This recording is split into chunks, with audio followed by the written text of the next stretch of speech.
नमस्कार दोस्तों, मैं मनीष कुमार, अखंड भारत की आवाज़ और पानीपत क्राइम न्यूज़ पे आप लोगों का स्वागत है। और मेरे साथ जो हमारे सीनियर पत्रकार हैं सलीम जी हैं, और हम सीनियर पत्रकारों को देख के ही सीखते रहते हैं। अभी कुछ दिन पहले एक बीजेपी की प्रेस कॉन्फ्रेंस हुई थी। थैलीसीमिया के बच्चों के इलाज के लिए जो शहरी विधायक प्रमोद विज जी हैं और एक्सपोर्टर्स यूनियन के द्वारा एक मुहिम चलाई गई थी कि बच्चों कुछ एक लिमिट तक की दवाइयाँ वो अपने पास रखेंगे। तो वहाँ पर कुछ बातें हुई हैं और इन्होंने कुछ खबर डाली थी, तो उसके ऊपर कटाक्ष किया गया है। एक पत्रकार है, तो सर से ही बात करेंगे, सर ही बताएंगे उनके बारे में। सर नमस्कार, आपका हमारे चैनल पे स्वागत है। नमस्कार सभी को, सभी दर्शकों को। और मैं जैसे कि भाई मनीष ने पूछा है कि वहाँ पे थैलीसीमिया को लेकर ही एक प्रेस कॉन्फ्रेंस थी। माननीय सांसद भाई और प्रमोद विज जी, मेयर मैडम और रविंदर भाटिया जी ये प्रेस कॉन्फ्रेंस में मौजूद थे। और वो करीब जो प्रेस कॉन्फ्रेंस है 45 या 1 घंटे के करीब की चली।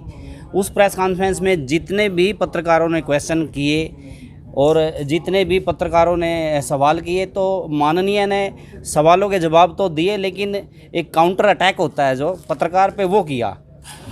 मैंने वो थोड़ा नोट किया कि एक पत्रकार के साथ हो सकता है, दूसरे के साथ हो सकता है, तीसरे के साथ हो सकता है, लेकिन वहाँ पे जितने भी पत्रकार थे उन पे जिसने भी सवाल किया, चाहे सड़क की बात आई हो, पानी की आई हो, गंदगी की आई हो, उन सभी सवालों पे जवाब की बजाय सबसे पहले एक पत्रकार को हमारे पत्रकार साथी जो सड़क की घोटाला दिखा रहे थे कि कुछ दिन पहले ही यहाँ पे बजरी डाली गई, तो माननीय ने उनको पता नहीं क्या क्या कहा। और वो कोई दिक्कत नहीं थी, वहाँ तक भी हमने एक सामान्य सी खबर लिखी और पत्रकार साथी का मोबाइल छीन कर एक तरफ रख दिया गया, उसको नज़रअंदाज कर दिया गया सबके सामने। जी, उसका मखौल तक उड़ाया गया वहाँ पे। और ऐसे मखौल उड़ाया गया कि शायद वो पत्रकार उस बात को ना फील किया, लेकिन मुझे लगा कि कहीं ना कहीं जो पत्रकारिता यहाँ पे उसका स्तर जो है वो गिरता हुआ दिखाई दिया। तो मैंने इस प्रेस कॉन्फ्रेंस में से जो चुनिंदा पॉइंट थे वो लिखे।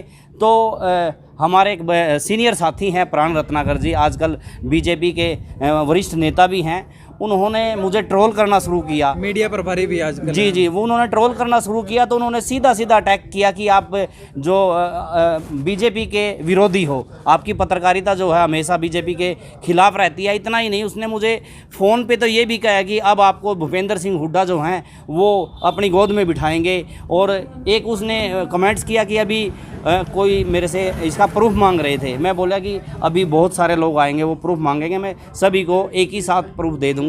लेकिन क्या हुआ कि वहाँ पे भी प्राण जी ने कहा कि माननीय जो प्रदेश अध्यक्ष कांग्रेस की हैं शैलजा वो आएंगी और उसका फीता काटेंगी।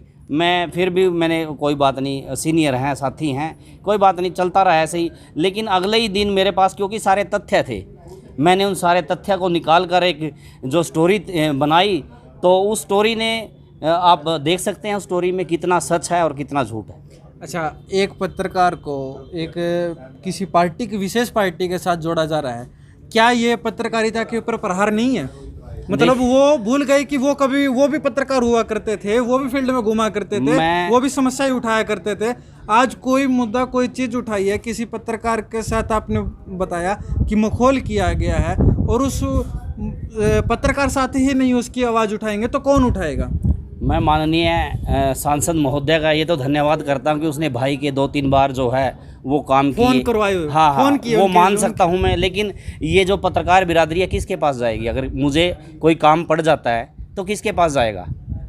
है तो हमारे अंदर से ही, हमने चुना उनको, तो हमारी आवाज़ तो वही उठाएंगे। अगर उन्होंने काम किया है तो इस तरह से काम करके एहसान जताना तो गलत है ना? सबके सामने इस तरह से उनको बेइज्जत करना वो गलत है। सभी के सामने एहसान जताना तो गलत है, बिल्कुल गलत है। और इसके अलावा आप देखिए, जब मैंने वो क्लिपिंग बार सुनी तो उसमें फिर गाली का जिक्र आया। हाँ, मतलब उस टॉपिक को दोबारा से उठाया गया कि आपके कहीं करनाल में कोई प्रोग्राम था, वहाँ पर उनके मुंह से वहाँ पे गालियाँ निकली, बाय मिस्टेक उनसे गाली निकली गई। हाँ। और वो ये पूछ रहे हैं, मैं भी था उस प्रेस कॉन्फ्रेंस में, और वो ये पूछ रहे हैं मैंने किसको गाली दी है। अरे उनको पता होना चाहिए उन्होंने किसको गाली दिया। वो पत्रकारों से पूछ रहे हैं। उन्होंने उस गाली के लिए तो क्षमा मांग ली, लेकिन अगली गलती फिर दोहरा दी कि उनके मुंह से फिर एक गाली निकल गई। वो किसी ने कैच नहीं की, क्योंकि लाइव तकरीबन वहाँ पे चला हुआ था।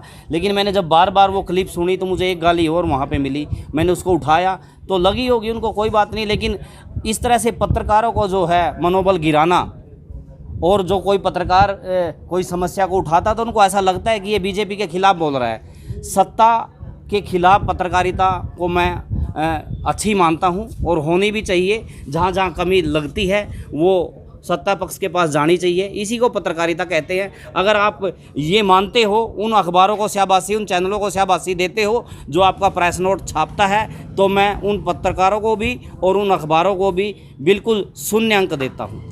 मैं एक जो हमारी सलीम जी से बातचीत हुई है, और अभी आप पत्रकारों को क्या मैसेज देना चाहोगे? क्योंकि पत्रकारिता करना आज के टाइम पे, मैं और कहीं की ना कहूँ, क्योंकि मैं पानीपत में पत्रकारिता कर रहा हूँ और आप भी पानीपत में पत्रकारिता कर रहे हो, तो कितनी सरल है और कितनी कठिन हो चुकी है। देखिए, पत्रकारिता आप चाहे धूप हो, सर्दी हो, गर्मी हो, उसमें निकलते जो वो हैं, मैं ये कहता हूँ कि अगर वो अपनी इस पत्रकारिता का 10% भी लिख लें और दिखा दें तो मेरे ख्याल से ये देश जो है वो दोबारा उन्नति के पथ पर अग्रसर होगा। ठीक है, धन्यवाद सर। तो अभी हमारे जैसे सीनियर पत्रकार हैं और हमें सीखने को मिलता है, तो जो भी सीनियर पत्रकार हमें सभी से सीखने को मिलता है, लेकिन ये एक प्रेस कॉन्फ्रेंस की बात मुझे कई बार मुझे सुनने को मिली।